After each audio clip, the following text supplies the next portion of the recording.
पिताजी की आज 13वीं थी जब बाबूजी गुजरे।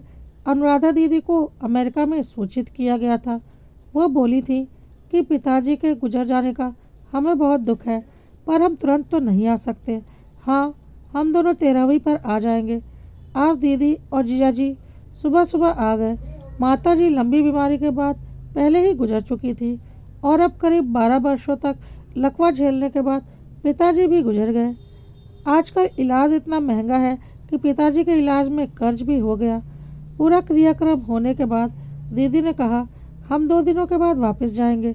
तब तक वकील के पास जाकर कागज़ बनवा लेते हैं। मैंने मन में सोचा कि दीदी घर में अपना हिस्सा मांगेंगी।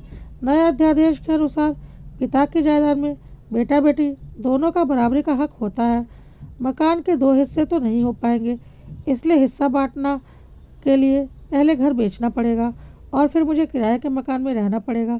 इतनी सुविधा वाला घर तो मुझे बहुत महंगे में मिलेगा।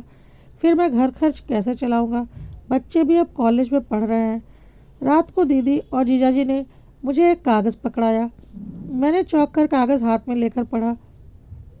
दीदी ने अपना हलफनामा दिया था कि मैं अपने भाई अशोक के पक्ष में पिताजी के घर पर अपना अधिकार छोड़ती हूँ। आज से ये मकान सिर्फ मेरे भाई अशोक का है। मेरी आंखों में आंसू आ गए। मैंने दीदी के पैर पकड़ लिए और बोला, दीदी, तुमने मुझे बचा लिया। मैं चिंतित था कि अब नया मकान ढूंढना पड़ेगा। मुझे पता है दरवाजे की आड़ में हमारी बातें सुनती मेरी पत्नी सुनीता की आंखें दीदी की यह बात सुनकर नम हो गई होंगी, क्योंकि घर में दीदी के हिस्से की बात से वो भी बहुत चिंतित थी। दीदी बोली, अरे नहीं भाई, तुमने इतने सालों माँ पिताजी की सेवा की, मैं तो बहुत दूर ही रही। तब पिताजी के घर पर भी तुम्हारा ही हक होना चाहिए ना।